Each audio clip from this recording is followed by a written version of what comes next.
Très bien. On va terminer avec le métabolisme général, le transport de ces os. L'essentiel, ces os vont être internalisés maintenant à l'intérieur de la cellule. Ils vont être internalisés à l'intérieur de la cellule et la cellule va les utiliser. Il faut savoir que l'utilisation de ces os va différer d'une cellule à une autre cellule, d'une cellule à une autre cellule. On va étudier aujourd'hui la voie catabolique des glucides. C'est quoi la voie catabolique des glucides? C'est la voie qui nous permet de dégrader les glucides pour avoir de l'énergie. Il faut savoir que la voie catabolique générale comprend plusieurs phénomènes. Le premier phénomène obligatoire est la glycolyse. C'est la glycolyse. La glycolyse va donner comme résultat le pyruvate. Le pyruvate va subir ce qu'on appelle une certaine déshydrogénation ou bien une décarboxylation oxydative pour me donner une molécule qui s'appelle l'acétyl-CoA. L'acétyl-CoA va entrer dans ce qu'on appelle un cycle de Krebs. Elle va entrer dans le cycle de Krebs. Et le cycle de Krebs, son résultat le plus important, c'est de donner ou de produire des donneurs d'hydrogène, et ces donneurs d'hydrogène vont subir ce qu'on appelle la phosphorylation oxydative mitochondriale pour me donner de l'ATP. Donc le résultat final, c'est quoi? C'est quoi le but de ces voies qu'on est en train d'aborder? C'est de passer d'une molécule de glucose à une molécule d'ATP. D'une molécule de glucose à bien sûr beaucoup de molécules d'ATP. C'est de comprendre comment une molécule de glucose peut me donner de l'énergie. Pourquoi c'est important pour un médecin? Vous n'êtes pas des biologistes, ou un pharmacien ou un médecin dentiste. Pourquoi c'est important? Parce que ces différentes voies cataboliques, elles sont régulées. Et cette régulation peut être allostérique. Cette régulation peut dépendre de l'environnement. Cette régulation peut dépendre d'hormones. Et ces hormones peuvent connaître des troubles. D'accord? Les hormones thyroïdiennes, le cortisol, les corticoïdes, d'accord? l'ADH. Toutes ces molécules, toutes ces hormones vont donner, ou les troubles de ces hormones vont donner des manifestations cliniques, mais elles vont aussi donner des manifestations biologiques que vous serez amenés à reconnaître. Mais vous ne pourrez pas les reconnaître plus tard en clinique si vous ne comprenez pas la chose aujourd'hui. Il y a beaucoup d'étudiants en 5e année, en 6e année, même des internes qui disent parce que plus tard, la plus grande difficulté, c'est de lier le signe clinique pathologique à sa physiopathologie. Lier le signe clinique à la physiopathologie n'est pas toujours évident parce qu'on oublie. Par contre, si on fait bien les choses aujourd'hui, la clinique sera beaucoup plus facile. Ce sera beaucoup plus facile. Donc vous devez comprendre, même si ça apparaît un peu barbant. Vous en aurez besoin. Dites que vous en aurez besoin. Vous en aurez besoin lors des glycogénoses, vous en aurez besoin lors du diabète, vous en aurez besoin lors des dysthyroïdies, vous en aurez besoin lors des troubles des corticoïdes. Donc tout ça, vous devez le connaître. Très bien.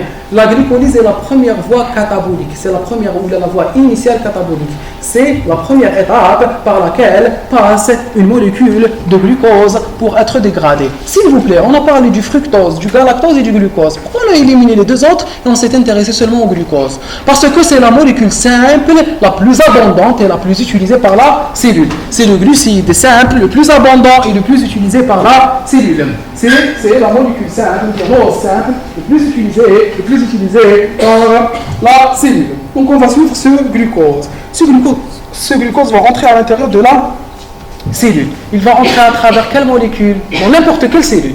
Grâce à une glute. Et selon le type cellulaire, ce sera un type de glute.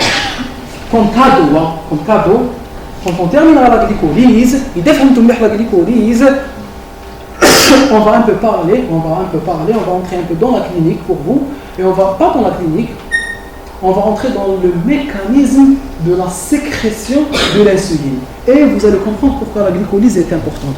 Parce que c'est grâce à la glycolyse que l'insuline peut être sécrétée. S'il vous plaît, essayez de retenir cette phrase. C'est grâce à la glycolyse que l'insuline peut être sécrétée. C'est grâce à la glycolyse que l'insuline peut être sécrétée. C'est grâce à la glycolyse que l'insuline peut être sécrétée. Qui peut la répéter? Bravo, Chatrin, bravo. Très bien, donc on va voir comment l'insuline est sécrétée. Allez, s'il vous plaît. Donc c'est une voie catabolique qui va dégrader le glucose. Regardez ce qu'on vous a écrit dans votre cours. On vous a dit c'est une voie de catabolisme oxydatif anaérobie. Et vous vous concentrez. S'il vous plaît. On vous dit à la fois que c'est oxydatif et anaérobie. Oxydatif, ça veut dire qu'il y a de l'oxygène. Anaérobie, ça veut dire qu'il n'y a pas d'oxygène. Comment je peux relier les deux? Ces deux contradictions dans un seul phénomène. Bravo, Chatra. Très bien. Donc, oxydatif ne veut pas dire oxygène, mais veut dire qu'il y a une oxydoréduction. Il fallait dire oxydoréduction ça, parce que toute oxydation est accompagnée d'une réduction. Oxyda irja, qui m'a dit في وقت المضى. D'accord, الأكسدة والإرجاع كل أكسدة تلافق بإرجاع وكل إرجاع يلافق بأكسدة. D'accord, très bien. Donc cette oxydation, c'est quoi? C'est un transfert d'électrons. C'est un transfert d'électrons. Et le transfert d'électrons sera bien sûr suivi ou accompagné d'un transfert de protons. On va voir c'est quoi cette oxydation. Donc on vous dit premièrement, il faut donner à chaque terme sa signification. On vous dit premièrement qu'il y a un catabolisme. C'est-à-dire que j'ai une molécule que je vais dégrader. Tac, tac, tac, tac, tac, tac. D'accord. Deuxièmement, on vous dit qu'il y a une oxydation. معناتها لازم في différents phénomènes théoriques ça va une oxydation. L'oxydation c'est quoi? Ce sera l'oxydation des molécules que j'ai données pour donner des réducteurs dont j'ai besoin. C'est l'oxydation des molécules que j'ai données pour avoir des réducteurs dont j'ai besoin. C'est l'oxydation des molécules que j'ai données, que j'ai apportées. C'est-à-dire qu'il y a des molécules qui viennent de ce glucose pour réduire d'autres molécules que j'ai besoin de produire. Mais je n'aime pas les énigmes. L'oxydoréduction, elle va dépendre des NAD. D'accord? J'ai un NAD qui est oxydé, ou bien un NAD+, qui est oxydé. Une réduction pour avoir du NADH. Je vais transformer le NAD en NADH. La transformation du NAD en NADH est une réduction. La transformation du NAD en NADH est une réduction. La transformation du NAD en NADH est une réduction. Donc, cette réduction doit être accompagnée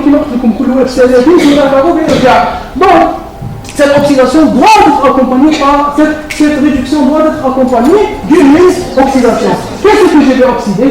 Je vais oxyder le glucose. Je vais oxyder le glucose de la molécule qui vient du glucose. Ne faites pas attention à Hamam. D'accord? Est-ce qu'on est d'accord? C'est quoi le NAD? Le NAD est une molécule produite, c'est un cofacteur produit par l'organisme avec beaucoup d'autres comme le natré, comme le phare, d'accord? Qui est produit à partir des acides nucléiques, et qui vont être utilisés pour transporter les électrons et les protons. Ce transfert d'électrons et de protons est très important parce que c'est une réserve d'énergie qui va être utilisée au niveau de la chaîne respiratoire mitochondriale pour donner de l'énergie. Donc c'est quoi le NAD? Le NAD c'est une molécule qui porte l'énergie sous une certaine forme pour pouvoir la transformer en ATP. C'est quoi le NAD? C'est une molécule qui transporte l'énergie sous forme de protons et d'électrons pour les donner à la chaîne respiratoire, pour que la chaîne respiratoire mitochondriale transforme ces électrons et ces protons en ATP. C'est quoi le NAD? C'est une molécule qui va porter l'énergie sous forme d'électrons et de protons. Elle va se transformer en ATH pour pouvoir donner de l'hydrogène et des électrons qui vont être transformés en ATP au niveau de la chaîne respiratoire mitochondriale. Donc c'est oxydatif et c'est anaérobie. Troisième caractéristique très importante, c'est une réaction anaérobie. Anaérobie, c'est-à-dire qu'elle n'a pas besoin d'oxygène. Très bien. C'est-à-dire que je ne vais pas avoir besoin ni d'oxygène, ni de mitochondrie. Très bien. C'est ce qui fait de la glycolyse une réaction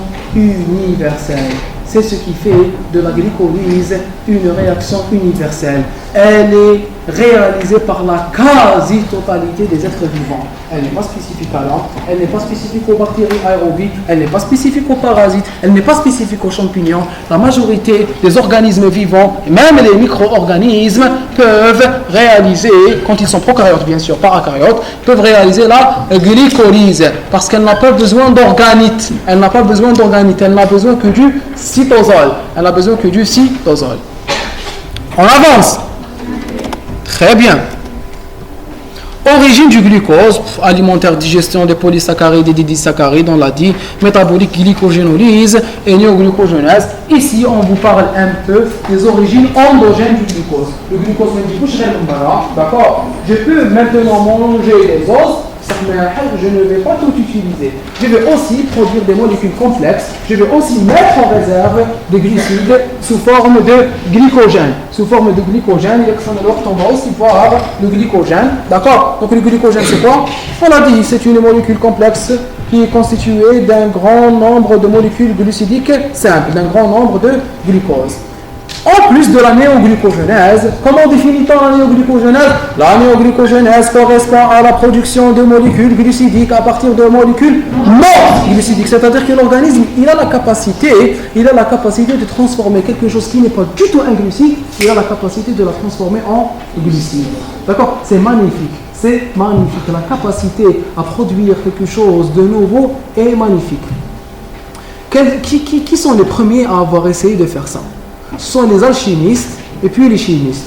Vous connaissez la merveilleuse énigme du mercure. Vous savez qu'on peut transformer le mercure en or. Déjà, c'était le but des alchimistes. Il dit que je suis qui n'est pas très cher. D'accord? On peut transformer le mercure en or. Et le mouchkila, pourquoi on ne le fait pas? Les chimistes ont découvert des moyens, les physiciens ont découvert le moyen de transformer le mercure en or. Comment? Par une néo-orogenèse. C'est la synthèse d'or à partir de molécules. Allez, pourquoi on ne le fait pas? Hein? Parce que c'est adapté. وش بيه؟ يقول لي ذهب ما عندوش باش يطلعوا السمة تاع الذهب في لابورت. C'est un peu évident, hein? Parce que les mécanismes nécessitant cette transformation sont plus chers que l'or lui-même. Donc ça sert à rien. D'accord? Plus rien de l'utilisation terre. Allez, s'il vous plaît. On se concentre.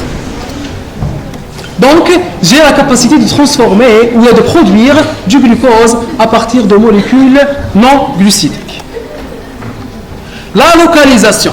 Quand on précise la localisation de ces différentes transformations, on doit préciser la localisation cellulaire et la localisation tissulaire. Bien sûr, celui qui veut sortir, il sort sans aucune gêne. D'accord? Il n'est pas là pour vous emprisonner. D'accord? On reprend. Quand je précise la localisation, je dois préciser deux localisations. La localisation tissulaire, c'est-à-dire quels sont les tissus, quelles sont les cellules qui peuvent réaliser cette réaction. Hein? Et deuxièmement, la localisation cellulaire. La localisation cellulaire, c'est quoi? C'est quoi? C'est la localisation de l'organe ou bien du compartiment intracellulaire dans lequel est réalisée cette réaction. Donc je dois préciser deux types de localisation. La localisation tissulaire et la localisation cellulaire. Et j'aimais bien, quand j'étais en première année, en deuxième année, je demandais, bon, je ne l'ai pas fait parce que je n'avais pas le temps de le faire, mais je conseille toujours aux étudiants de réaliser un tableau qui te vous avez le métabolisme des glucides, surtout qui déroule le métabolisme des lipides. Vous allez avoir beaucoup de phénomènes qui sont beaucoup plus complexes. Donc essayez de tracer un tableau. Réaction, enzyme, localisation tissulaire, localisation cellulaire, enzyme clé, d'accord? Bilan, si c'est possible, s'il y a un bilan dès lors. Ça va être beaucoup plus facile, ça va vous faciliter. Vous voulez être en paramètre chronologique, ça sera magnifique. Glycolyse, cycle de Krebs, phosphorylation oxydative, compartiment tissulaire, compartiment cellulaire, bilan. Ça va vous faciliter vraiment la tâche. Pour Béoum, on a laissé passer une chambre, vous laisse s'il vous plaît, on reprend. Donc la localisation tissulaire, qu'est-ce qu'on vous dit? On vous dit que toutes les cellules peuvent réaliser la glycolyse, mais avec une intensité différente selon leur utilisation.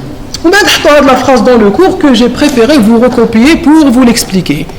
Parce qu'on pose toujours des questions là-dessus, ou c'est un peu complexe. On vous dit, globules rouges et cerveau sont glucodépendants. On va parler de ce principe de glucodépendance.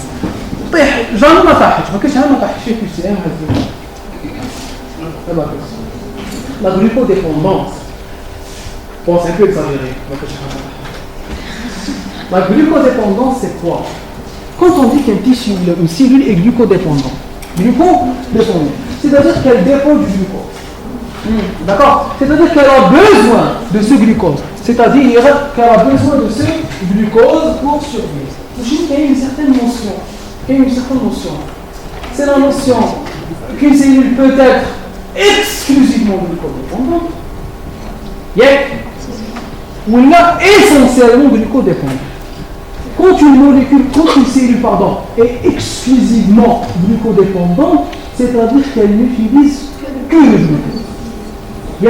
Ce qui n'est pas le cas du cerveau. Attention.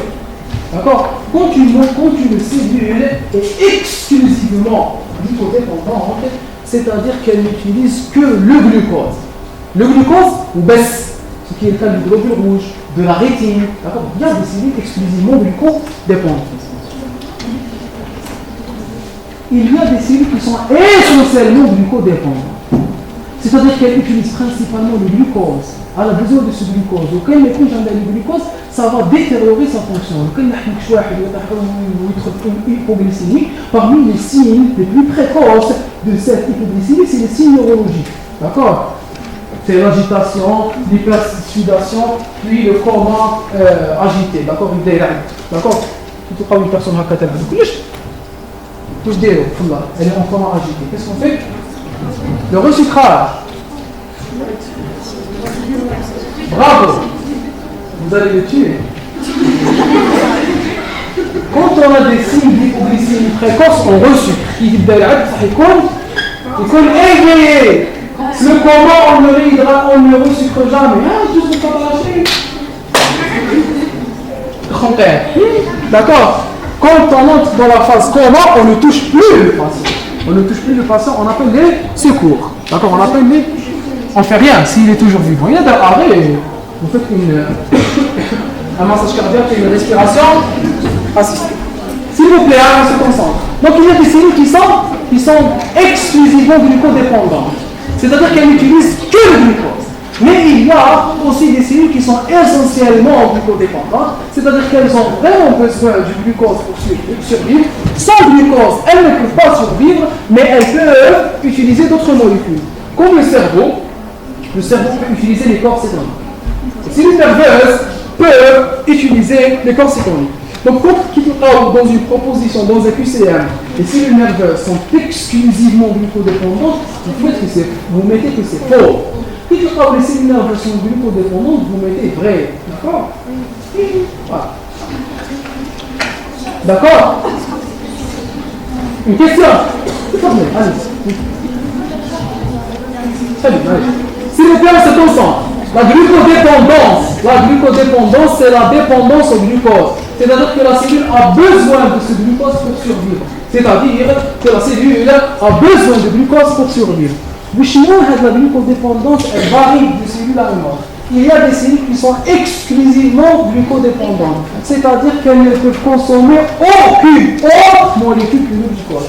Qu'elles ne peuvent consommer aucune autre molécule que le glucose. Par contre, il y a d'autres molécules qui sont essentiellement glucodépendantes, c'est-à-dire qu'elles utilisent principalement le glucose, mais elles peuvent utiliser d'autres molécules. D'accord? Je vous donne l'exemple du cerveau, qui utilise principalement le glucose, et qui peut aussi utiliser les corps cétoniques. Oui. Exclusivement. La rétine, c'est de la rétine. La couche la plus profonde de notre œil qui comprend les photorécepteurs et qui est responsable de la vision. Très bien. Et aussi, on a le globule rouge. Allez, s'il vous plaît, on se concentre. Le globule rouge n'a pas d'organite. C'est une cellule sans noyau, d'accord? Donc, elle ne va utiliser que la glycolyse. On se concentre. C'est clair? Mais bon, c'est clair? Ça, la dernière notion, quand on vous dit, écoutez ça ici, quand on vous dit une cellule est exclusive, le cerveau est exclusivement glucodépendant, c'est faux. Quand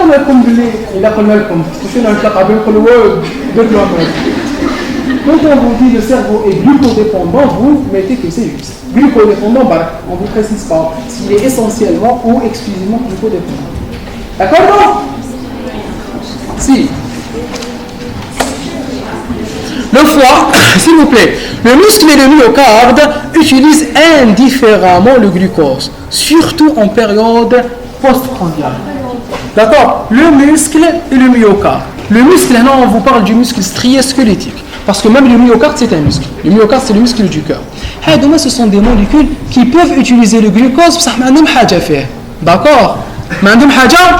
Pourquoi? Parce qu'ils ont une autre ressource énergétique, c'est quoi? C'est les lipides. C'est les lipides. Ils peuvent réaliser une lipolyse, une dégradation des lipides qui donnera des acides gras libres, qui sera suivie par une bêta-oxydation. La bêta-oxydation va permettre de tirer de ces acides gras des molécules d'acétyl-CoA. L'acétyl-CoA est le cycle de Krebs pour donner des donneurs d'hydrogène. Donc, déjà, on commence à synthétiser notre cours. Regardez, l'acétyl-CoA, je peux le faire apporter à partir du glucose, mais il y a aussi d'autres sources de l'acétyl-CoA. Par exemple, les lipides. Les lipides représentent une source d'acétyl-CoA. Les lipides représentent une source d'acétyl-CoA via la lipolyse, puis la bêta-oxydation. T'as vu les lipides? Mais vous avez touché les lipides. Vous avez commencé les lipides? C'est votre prochain chapitre. On se concentre. C'est les lipides, c'est allez. On se concentre. Pour les lipides, soit vous essayez de regarder les vidéos déjà présentes sur ma chaîne, soit si vous voulez, on organise votre séance. Oui. Très bien. Donc, ils ont une autre source d'énergie. S'il vous plaît, restez concentrés. Bientôt, une pause. Le foie et le tissu adipeux utilisent peu le glucose, seulement en période postprandiale. S'il vous plaît. C'est quoi une période postprandiale? Juste après avoir mangé. Qu'est-ce qu'on fait après avoir mangé?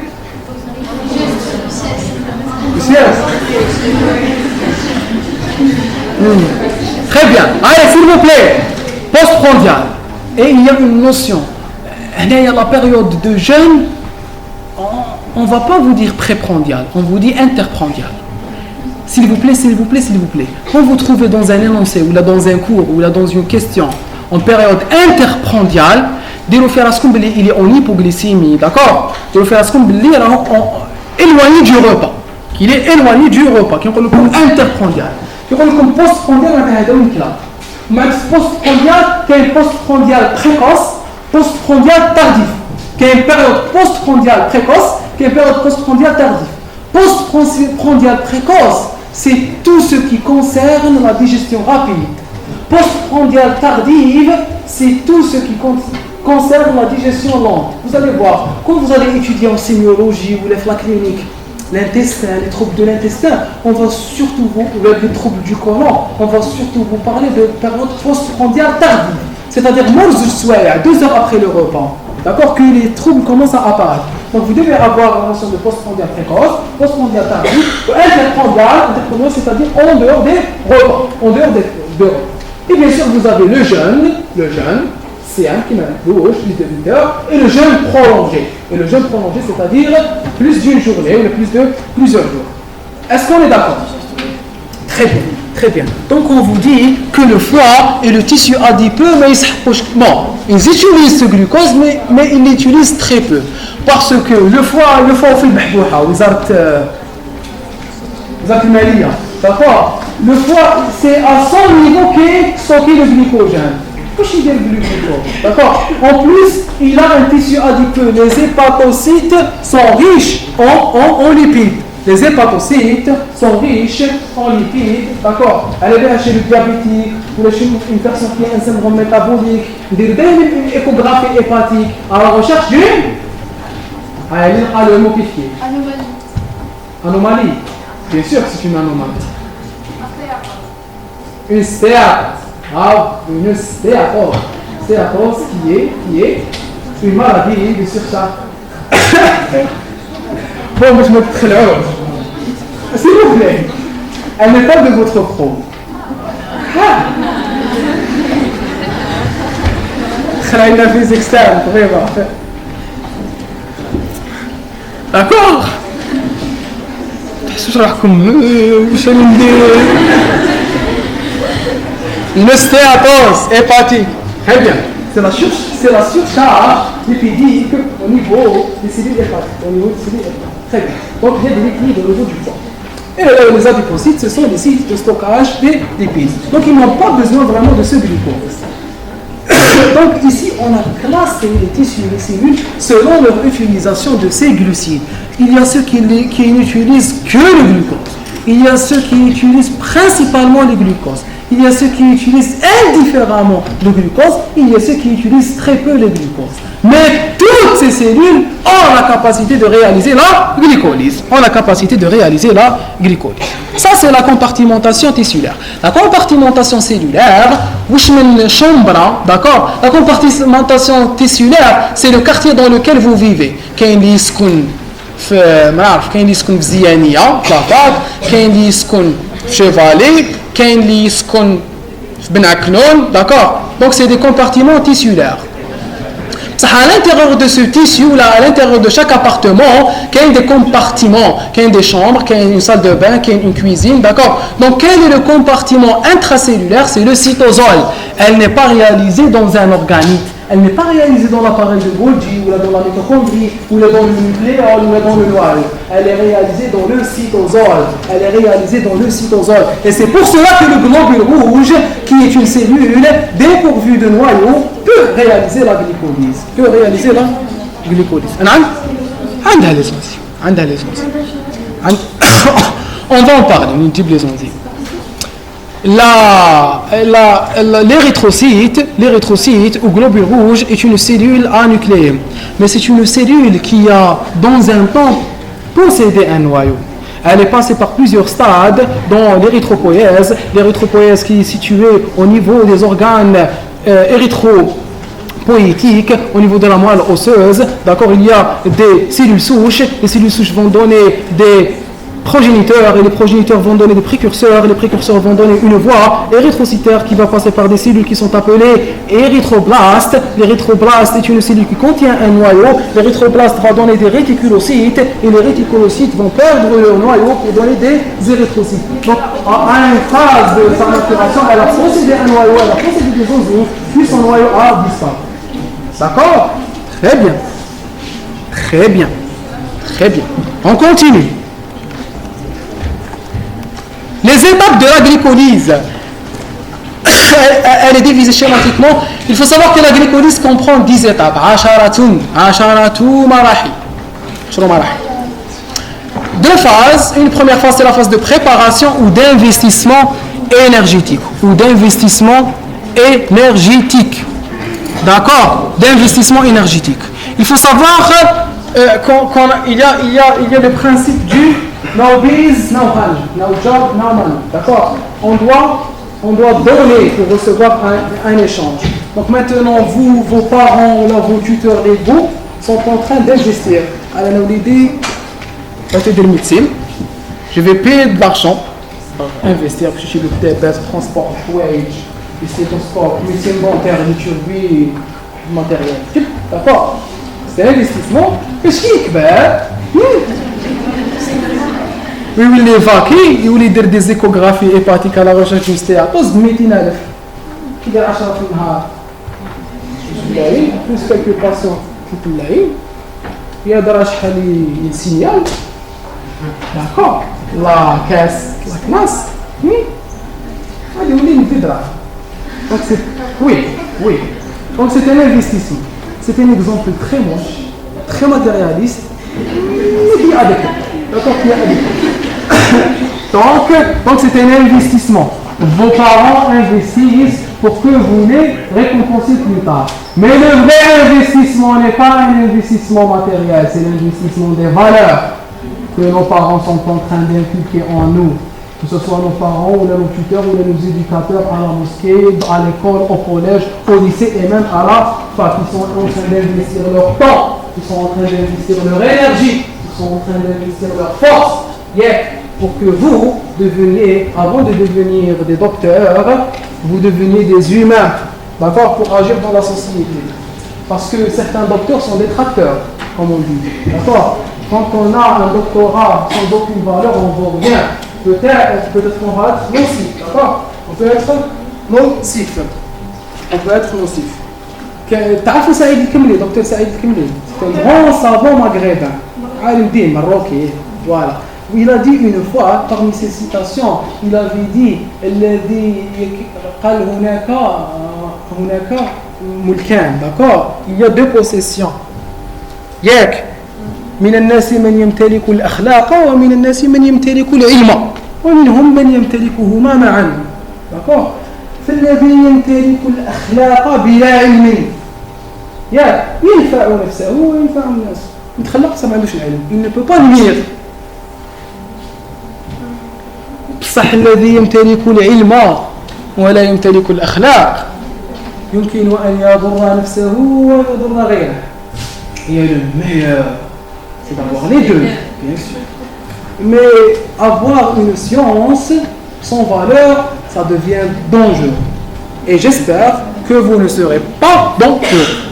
D'accord? Très bien. Donc la première phase, c'est l'investissement. L'investissement des valeurs pour les êtres humains. Et l'investissement en ATP pour la cellule.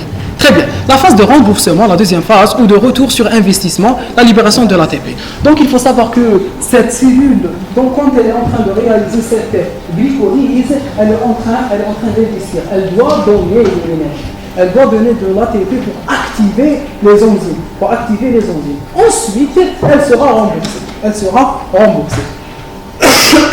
Très bien. Chaque phase possède 5 réactions. Au total, il y a 10 réactions. 10 réactions. La glycolyse comprend 10 réactions. Très bien, très bien. On va essayer de voir les étapes de la glycolyse. Les enzymes glyphiques. D'accord, vous devez les connaître. C'est très facile. La phase initiale de la glycolyse, c'est une molécule de glucose. Une molécule de glucose qui est entrée à l'intérieur de la cellule. Donc j'ai une molécule. On va voir les enzymes plus tard. Hein. Retenez les réactions. Les enzymes, c'est un enzyme. Les enzymes, à la phase irréversible, plus quelques phases importantes. Donc on aura 3 plus 1 ou la 3 plus 2. Retenez les étapes. Les étapes, c'est très important. C'est très important, comme la coba, les lipides, parce que vous allez voir les différentes voies des lipides qui vont entrer à l'intérieur des glucides. Comment je peux transférer une molécule de glycérol dans le métabolisme glucidique. Vous allez voir ça dans les lipides, donc vous devez avoir un schéma de la glycolyse dans votre tête. Je vais vous remettre les diapos, ce n'est pas la peine de photographie. Très bien. Très bien. Donc la première réaction, c'est la transformation du glucose en glucose 6-phosphate. D'accord? C'est la transformation du glucose en glucose 6-phosphate. C'est la transformation du glucose en glucose 6-phosphate. J'avais une molécule de glucose libre. Elle est entrée à l'intérieur de la cellule grâce à un transporteur spécifique qui est appelé GLUT. Dès son entrée à l'intérieur de la cellule, le glucose va être transformé en glucose 6-phosphate. Ça veut dire quoi, transformer un glucose en glucose 6-phosphate? Un glucose phosphorylé, bien sûr, phosphorylé, qui s'est transformé en glucose 6-phosphate, ça veut dire que c'est un glucose engagé. Dont la cellule a besoin. Quand la cellule a besoin de ce glucose, elle va le piéger. Il ne pourra plus sortir de la cellule. Parce que justement, la GLUT qui lui a permis d'entrer à la cellule,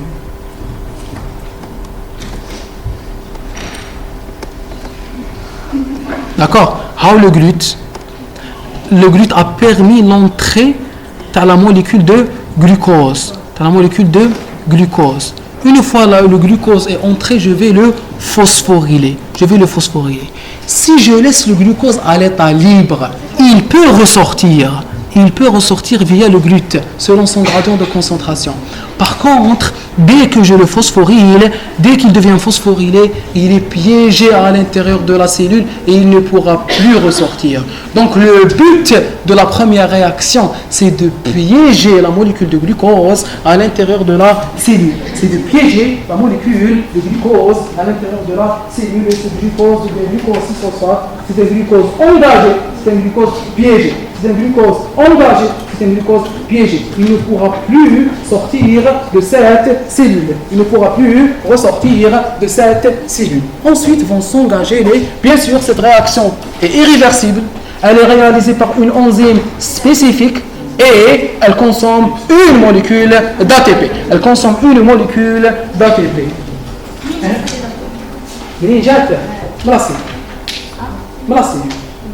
Oui, le cytosol est un acide. Le cytosol va utiliser un peu d'énergie pour en produire plus. On va voir le bilan final, il y a plus d'énergie que je n'en consomme. Donc, on va faire une glycolyse parce qu'on ne خبي شويه. مع ذلك la glycolyse الاخرى تزيد تولي de l'énergie. Donc, on va faire une autre glycolyse. À chaque fois, يكون عندي غير شويه وما نديروا عندي بزاف. D'accord? Très bien. Je ne sais pas s'il faut parler de ça maintenant ou plus tard. Je vais en parler maintenant parce que vous êtes assez concentrés.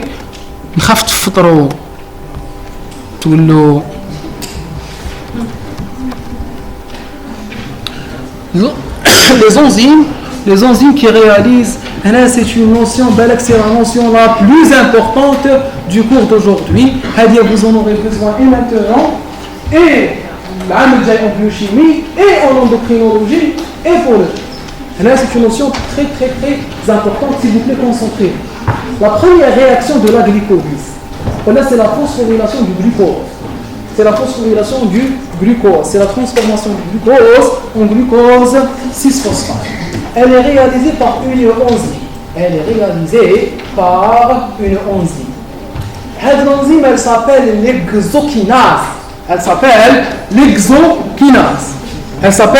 l'exokinase. On avait dit que dans les caractéristiques de la première réaction, que c'était une réaction irréversible, que c'était une réaction enzymatique, d'accord, et qu'elle était une réaction qui consommait de l'énergie, et surtout, que c'était une réaction spécifique. Spécifique, ça veut dire quoi? C'est-à-dire qu'il y a une enzyme spécifique qui a une spécificité de substrat, une spécificité de réaction, une spécificité de produit qui vont me transformer une molécule en une autre molécule. Cette enzyme, elle s'appelle exokinase. S'il vous plaît, quand vous rencontrez des noms de réactions et des noms d'enzymes en biochimie, il faut les décortiquer et les déchiffrer. Ça va vous faciliter vraiment la tâche avec ce module. Beaucoup d'étudiants trouvent pas bon, moi je l'ai adopté. D'accord? Donc l'exokinase. Exo veut dire cytatone. Kinase veut dire phosphorylation. Une kinase est une enzyme qui phosphoryle. Une phosphorylase est aussi une enzyme qui phosphoryle. Une phosphatase est une enzyme qui déphosphoryle. Je reprends. Une kinase est une enzyme qui phosphoryle. C'est-à-dire qu'elle a la capacité de lier une molécule de phosphore dans une protéine ou là dans une autre molécule. Une kinase est une enzyme qui phosphoryle. Une phosphorylase est aussi une enzyme qui phosphoryle. Par contre, une phosphatase est une enzyme qui déphosphoryle. Le phosphore. Très bien. Donc, on va étudier une kinase qui va phosphoryler. Quelle est la différence entre la phosphorylase et la kinase? Il y a une différence, bien sûr, entre la kinase et la phosphorylase. Les deux phosphorylent. Pour l'instant, gardez cette notion. Les deux phosphorylent. Très bien, on se concentre.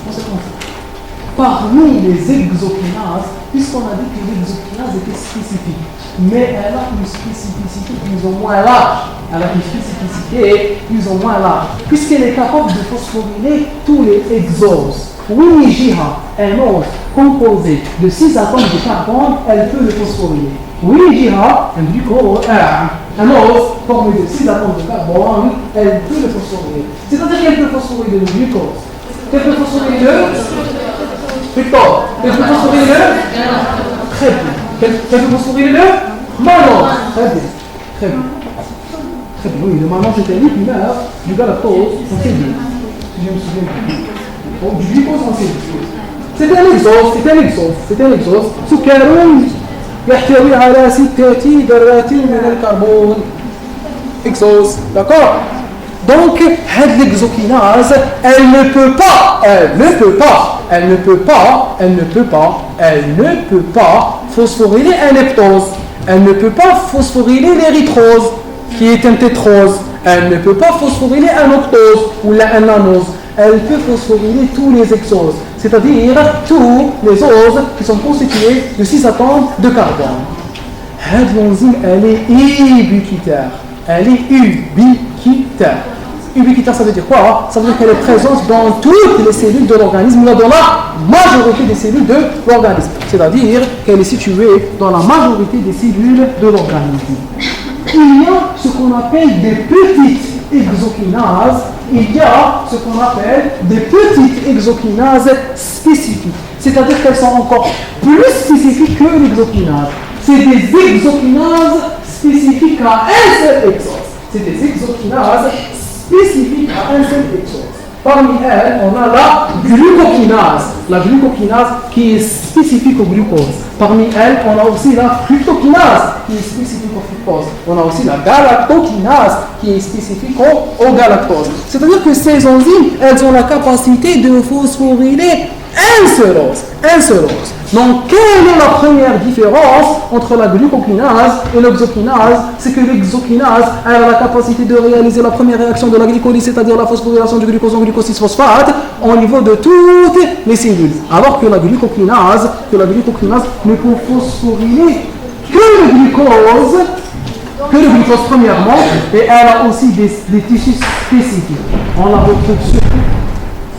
la retrouve surtout dans le foie et dans le pancréas. On la retrouve surtout dans le foie et dans le pancréas. Je l'ai cité ou là? Localisation, j'ai cité hépatique parce qu'elle est en relation avec notre peau. Elle est située au niveau du foie et du pancréas. Elle est située au niveau du foie et du pancréas. Elle est située au niveau du foie et du pancréas. Est-ce qu'on est d'accord? Très bien. Donc, c'est pas la différence entre l'exokinase et la glucokinase. L'exokinase est une enzyme qui peut réaliser la première réaction de la glycolyse.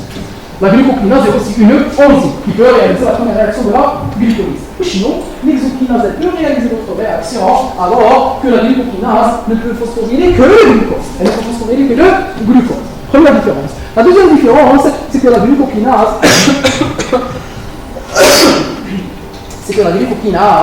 n'est située qu'au niveau du foie et au niveau du pancréas. Au niveau du foie et au niveau du pancréas. Une fois qu'on a la sécrétion de l'insuline, vous avez promis la physiologie de l'insuline.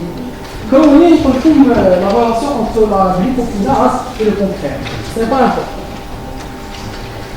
Elle est située au niveau du foie et du pancréas alors que l'exokinase est ubiquitaire. Spécifique au glucose, spécifique aux exos, on a expliqué. Affinité faible, affinité forte. Là, ça va commencer à se comprendre. S'il vous plaît. La glucokinase est située au niveau du foie et du pancréas. Ça, on est là. Le foie et le pancréas sont les premiers organes à entrer en contact avec le glucose après la digestion. C'est-à-dire que dès que je réalise la digestion, l'absorption, le glucose va se retrouver au niveau de la veine porte. De la veine porte, il va se retrouver au niveau des cellules hépatiques. Il va se retrouver au niveau de la cellule hépatique. Donc la glucokinase, quand elle va fonctionner, elle va se retrouver avec de grandes quantités de glucose. Il y a le glucose d'ARBA. Est-ce qu'elle a besoin d'une grande affinité? Non. elle n'a pas besoin d'aller chercher le glucose parce que ce glucose est en train de l'entourer. Le glucose est présent en abondance. Elle n'a pas besoin d'avoir une forte affinité. Donc elle a une faible affinité. Elle n'a pas besoin d'une forte affinité. S'il vous plaît, il faut faire la différence entre affinité et spécificité. Il faut faire la différence entre affinité et spécificité parce que vous pouvez tomber dans la contradiction. La glucokinase est très spécifique au glucose, mais elle a une faible affinité. La glucokinase est très spécifique au glucose, c'est-à-dire qu'elle ne peut phosphoryler parmi tous les exogènes, ne peut phosphoryler que le glucose, mais elle a une faible affinité. Il y a une différence entre l'affinité d'une enzyme et sa spécificité. L'affinité définit la capacité avec laquelle une enzyme se lie fortement avec son substrat. Ça, c'est l'affinité. C'est la capacité d'une enzyme à reconnaître le substrat avec son site actif et de le lier. Alors que la spécificité correspond à la capacité d'une enzyme à réaliser la fonction, à réaliser la transformation pour une molécule. Il faut faire la différence entre une spécificité et une affinité. Donc la glucokinase, elle a une forte spécificité pour le glucose, mais elle a une faible affinité pour le glucose. Pourquoi elle a une faible affinité pour le glucose? Parce qu'elle est située dans le foie. Et dans le foie, c'est le glucose qui vient. Je n'ai pas besoin d'aller le chercher. Il y a la veine porte. Et la veine porte dès un passage obligatoire du glucose par les hépatocytes. Donc les hépatocytes n'ont pas besoin d'aller chercher le glucose. Donc le glucose vient tout seul. Donc je n'ai pas besoin d'une forte affinité. Je vais avoir une faible affinité au glucose. Est-ce que c'est clair? Pourquoi? Qu'est-ce qui n'est pas clair? Vous n'avez pas compris l'affinité. S'il vous plaît. L'affinité, c'est la capacité. C'est la capacité avec laquelle une enzyme reconnaît et se fixe sur une molécule. Si une enzyme a une forte affinité, envers une molécule, ça veut dire quoi réellement dans la biochimie? Ça veut dire quoi? Ça veut dire que quand cette molécule est présente en très faible quantité, elle peut la retrouver. D'accord? C'est comme aller chercher une aiguille dans une botte de foin. Je peux la retourner. J'ai deux individus, deux ici, d'accord? Un ici qui a un tir, un aimant, et un ici qui a une fourchette, farcheta. نحكم بوطة تاع قط، une botte de foin. Est-ce que vous êtes d'accord? نحط داخلها une aiguille métal. une aiguille métal. نحكم une autre botte de foin. ونحط فيها une aiguille métal. نخلطهم bien. D'accord? Est-ce que vous êtes d'accord? Je mets une ici, une ici. Je demande au premier ici qui a un aimant d'aller chercher l'aiguille métallique. Je demande au deuxième ici d'aller chercher l'aiguille métallique. Le premier ici va mettre son aimant. Le deuxième va prendre sa fourchette pour retrouver l'aiguille. Qui mettra plus de temps? Qui mettra rien de plus? Qui mettra moins de temps? Qui est celui qui va retrouver l'aiguille plus facilement? Celui avec l'aimant ou celui avec la fourchette? Léonard. Celui avec l'aimant. Donc celui avec l'aimant, il a les caractéristiques de reconnaître plus rapidement et plus facilement son substrat. Donc il a une forte affinité. Est-ce que vous êtes d'accord? Très bien. Ça c'est l'affinité. La spécificité, c'est la capacité de réaliser une fonction spécifique. Si on vous met, vous, avec un mouton, d'accord, et on vous donne une botte de foin, qui finira la botte de foin en premier? La botte de foin, vous ou le mouton? Vous n'allez pas manger la botte de foin parce qu'elle n'est pas spécifique à vous. Il y a des enzymes qui vous permettent de digérer la botte de foin comme un mouton. Donc, vous n'êtes pas spécifique au foin. Vous n'allez même pas aller le chercher.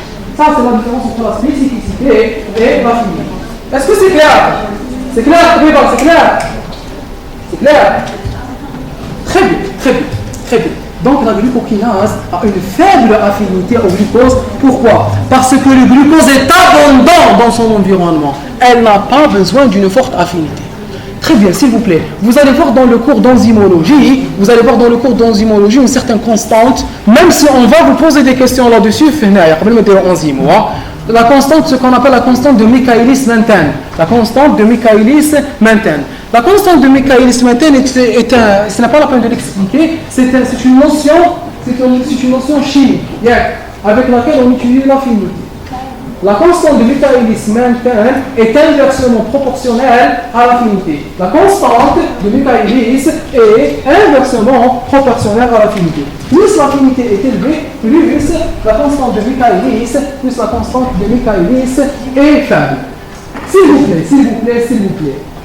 On a terminé avec la glucokinase. Pour l'exokinase, est-ce qu'elle a une forte ou une faible affinité pour le glucose?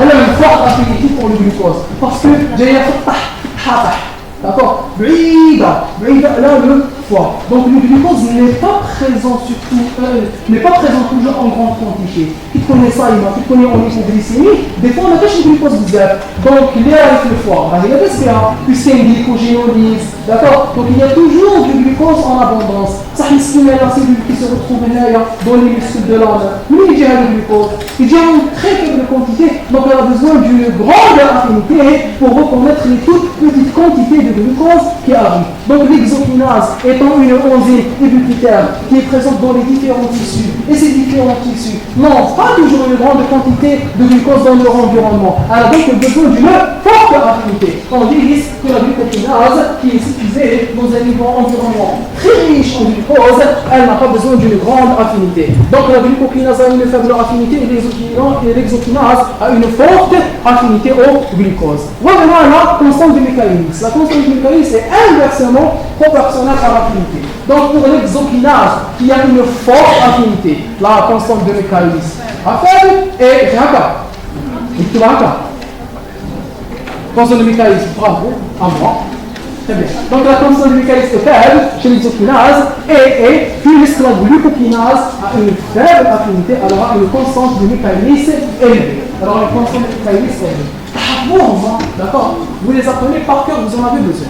Très bien, donc on a terminé avec la localisation, on a terminé avec la spécificité, on a terminé avec l'affinité, on a terminé avec la constante de Michaelis. Est-ce que vous avez compris ces 4 critères? Très bien, on passe au... Je compte. La constante de Michaelis, c'est une constante réalisée à partir d'une équation. Je connais la constante de Michaelis, c'est une équation. C'est une équation qui nous permet de définir l'affinité. D'accord? Que vous allez étudier en enzymologie. D'accord? Donc, la constante de Michaelis, les chimistes l'utilisent pour définir l'affinité. Quand elle est élevée, l'affinité est faible. Quand elle est faible, l'affinité est élevée. Retenez la constante. Constante de Michaelis. Constante K, Michaelis Kn. Voilà. Allez, s'il vous plaît. Donc on a terminé avec la spécificité, l'affinité, la constante de Michaelis. Le rôle important. Le rôle de la glucokinase est important en postprandial. S'il vous plaît. Puisque la glucokinase est située dans le foie et dans le pancréas. Elle va jouer son rôle en postprandial.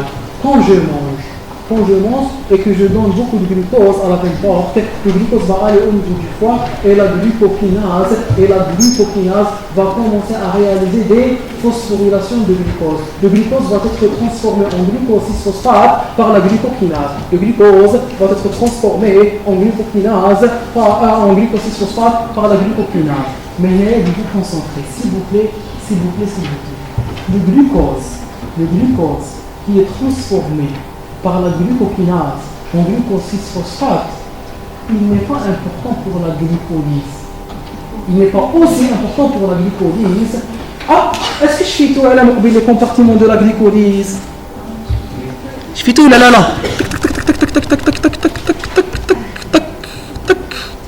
On vous a dit dans le foie, les tissus adipeux utilisent peu de glucose seulement en postprandial. Et ils l'utilisent peu, ils ne vont pas utiliser le glucose pour la glycolyse seulement. ils vont l'utiliser pour les autres organes. Pourquoi? Parce que ce glucose, une fois transformé en glucose 6-phosphate, ce glucose, quand le glucose est transformé en glucose 6-phosphate, il ne sera pas orienté pour devenir fructose 6-phosphate, puis fructose 1,6-biphosphate. Il ne va pas être orienté vers la voie de la glycolyse, il va être orienté pour devenir glucose. Il y aura une isomérisation qui permettra la transformation du glucose 6-phosphate en glucose 1-phosphate, puis en UDP glucose pour rentrer dans la voie de la glycogénogenèse. C'est pour cela que la glucokinase n'est pas importante pour la glycolyse. Elle va servir pour la glycogénogenèse. La glycogénogenèse a besoin d'une première enzyme qui est la même enzyme de la glycolyse. C'est-à-dire que je dois mettre en réserve le glucosylforme de glycogène. Avant de pouvoir le mettre en réserve, je dois l'emprisonner à l'intérieur de la cellule. Je transforme le glucose en glucose 6-phosphate, puis en glucose 1-phosphate, puis je l'oriente vers le glycogène. Est-ce que vous êtes d'accord? Donc l'importance de la glucokinase qui est située au niveau du foie, est-ce qu'elle est importante en interprandial ou là en postprandial? En postprandial, bravo. Et vous allez, avec cette notion, comprendre une autre notion. Donc, Hadi a son rôle le plus important en postprandial, alors que l'exokinase, son rôle est important en interprandial. Quand je suis en hypoglycémie, elle va réaliser la phosphorylation du glucose en glucose 6-phosphate, et cette fois pas pour synthétiser le glycogène, pour réaliser la glycolyse et avoir de l'énergie, parce que je suis en hypoglycémie. J'ai besoin d'énergie. Mais si je suis en hypoglycémie, l'essentiel, je suis en périphérie et je dois utiliser le glucose. Est-ce que vous avez compris cette nouvelle notion? Notion suivante. Hadia, elle va compléter la première. Non inhibé par le glucose 6-phosphate. S'il vous plaît, c'est aussi une notion très importante. Hadia, s'il vous plaît. Hadia notion. Donc, tout le monde fait le cocktail. Je les ai tirés, le cocktail. Mais, on doit le faire, ça sert un peu à rien. D'accord? Parce que ça et vous n'allez pas les utiliser, c'est un peu moche. Donc, il vaut mieux les comprendre. Donc, vous êtes d'accord? On est là pour les expliquer. Très bien. On se concentre. Elle est non inhibée par le glucose 6-phosphate. Il faut savoir qu'il y a le mécanisme de la notion de la régulation. La régulation correspond aux différents phénomènes qui permettent de stimuler ou inhiber une enzyme et qui permettent donc à l'organisme de contrôler les différentes voies métaboliques. Je peux stimuler une voie métabolique, je peux inhiber une voie métabolique selon mon besoin. Je peux stimuler la glycolyse, je peux stimuler le cycle de Krebs, je peux inhiber le cycle de Krebs. Je ne vais pas dire ça à cause de la réaction. Quelle est la réaction? Puis je peux stimuler, je peux inhiber. Je peux stimuler, je peux inhiber tout grâce au phénomène de la régulation. Il faut savoir que cette régulation, elle a différents phénomènes, elle a différents moyens qui permettent de réaliser cette régulation. Il y a la régulation allostérique, il y a la régulation par une hormone directement ou indirectement. Il y a aussi le rétrocontrôle, ou bien le contrôle par le produit. Le produit d'une enzyme peut la stimuler ou l'inhiber. Le produit d'une enzyme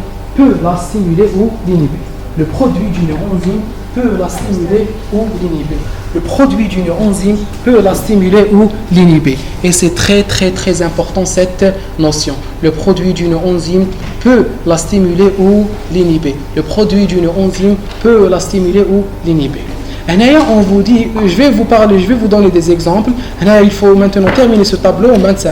On vous dit qu'elle est non inhibée par le glucose 6-phosphate. La glucokinase n'est pas inhibée par son produit. Pourquoi elle n'est pas inhibée par son produit? Regardez, la glucokinase, oui. Qu'est-ce que ça veut dire? Inhiber veut dire diminuer la vitesse d'action. Stimuler veut dire augmenter la vitesse d'action. نعم. التثبيط والتحفيز. أحسنتي برافو. التحفيز والتثبيط. التحفيز والتثبيط. التحفيز والتثبيط. Bien sûr. التحفيز والتثبيط. Très bien. التحفيز والتثبيط. التحفيز والتثبيط. Donc la stimulation et l'inhibition. La stimulation et l'inhibition. Très bien. Donc le glucose 6-phosphate, c'est quoi, Jma? Le glucose 6-phosphate, c'est quoi? C'est le produit de la glycokinase. La glycokinase va transformer le glucose en glucose 6-phosphate.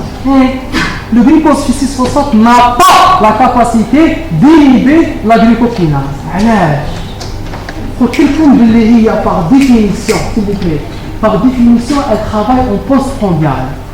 Elle a une vitesse très importante. Elle va transformer rapidement le glucose en glucose 6-phosphate. Pourquoi? Parce qu'il y a beaucoup de glucose dans le clé. Surtout, on a les chips, on a les sandwichs, on a le jus, le moscoto. D'accord? Donc, il y a beaucoup de glucose qui arrive en excès. S'il vous plaît, j'aurais pas dit. Il y a beaucoup de glucose qui arrive au foie. Donc c'est normal qu'il y ait une différence de vitesse entre une enzyme et une autre enzyme. La glucokinase, elle va commencer à réaliser la transformation. Elle va commencer à transformer le glucose en glucose 6-phosphate. Le glucose 6-phosphate va commencer à s'accumuler. Il va commencer à augmenter sa concentration à l'intérieur de la cellule hépatique. Cette augmentation, elle ne va pas l'inhiber. معليش يطلع الجلوكوز 6-phosphate puisqu'en fin de compte il va être transformé en glycogène. خلينا نزيد نطلعوا كي راه يطلع la quantité de glucose 6-phosphate معناتها la quantité de glucose que je suis en train de produire est importante. معناتها هذا السيد كلا بزاف je dois produire beaucoup de glycogène, je dois produire beaucoup de glucose 6-phosphate ومع المراها je dois produire aussi beaucoup de lipides باش هذا السيد يسمع et ce sera bien fait pour lui parce que كلا بزاف. Parce que كلا بزاف oui. Donc le glucose 6-phosphate ne va pas inhiber,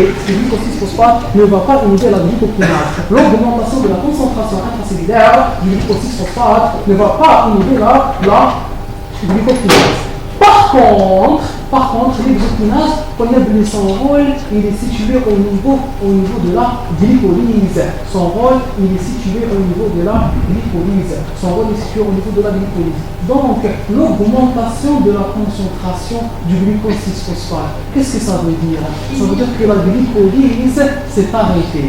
Ça veut dire que mon organisme a pu avoir son besoin énergétique.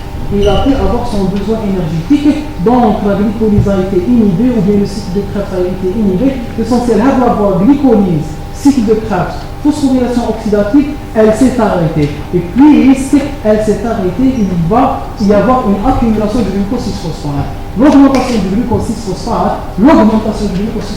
va inhiber l'exokinase. Elle va inhiber l'exokinase. Donc, la glucokinase n'est pas inhibée alors que l'exokinase est inhibée par le glucose 6-phosphate. Est-ce que vous avez compris cette notion? La notion directement une autre notion. La notion que la glucokinase n'est pas allostérique, alors que l'exokinase est allostérique. Que veut dire l'allostérie?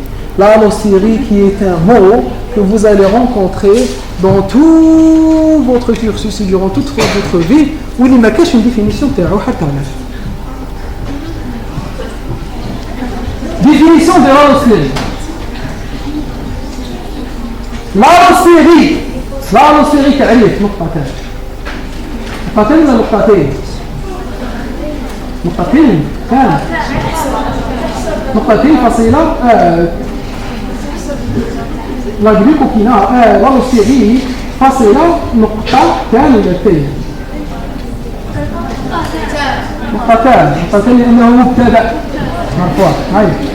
S'il vous plaît, l'allostérie est un mécanisme de régulation. L'allostérie est un mécanisme de régulation selon lequel la fixation d'une molécule sur un site protéique modifie l'interaction d'un autre site situé à distance avec une autre molécule. Je reprends. s'il vous plaît. On reste concentré, s'il vous plaît. L'allostérie est un mécanisme de régulation. L'allostérie est un mécanisme de régulation. L'allostérie est un mécanisme de régulation. Passez là. Selon lequel la fixation d'une molécule sur une protéine peut modifier l'interaction d'autres sites de cette même protéine avec d'autres molécules. De cette même protéine, je reprends. L'allostérie est un mécanisme de régulation selon lequel la fixation d'une molécule sur un site d'une protéine peut modifier l'interaction d'autres sites de cette même protéine avec d'autres molécules. C'est la même. Facile. Non.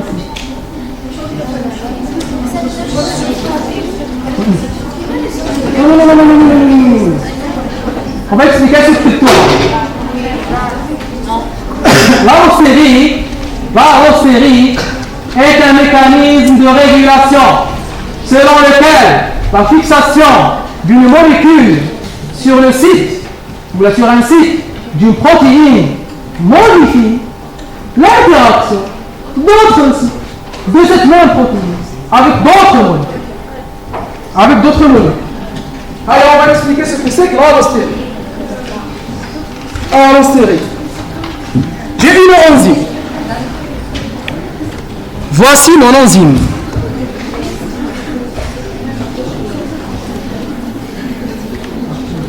Voici mon enzyme. S'il vous plaît, on reste concentré. Voici mon enzyme. Ça, c'est une enzyme.